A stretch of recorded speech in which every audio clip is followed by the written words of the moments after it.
dan semuanya harus dikenakan biaya, itu memang di Hong Kong ada penitipan barang. Tapi kalau seandainya dia di penjara dan memang barang itu cuman isinya gombal, baju dan semuanya, ya sudah, nggak perlu harus dibayar, relakan aja, nggak ada persoalan. Jadi seperti itu. Jadi terkadang kita nggak ngerti ya, sekali lagi, saya boleh menilai 10 atau 20% negatif thinking saya kan boleh kan Mas, untuk agar supaya sampean agak sedikit 80% berlogika yang positif, 20% yang negatif.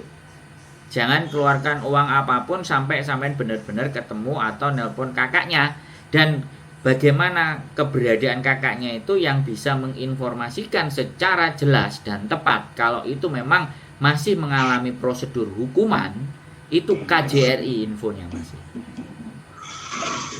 Jadi seperti itu. Kalau saya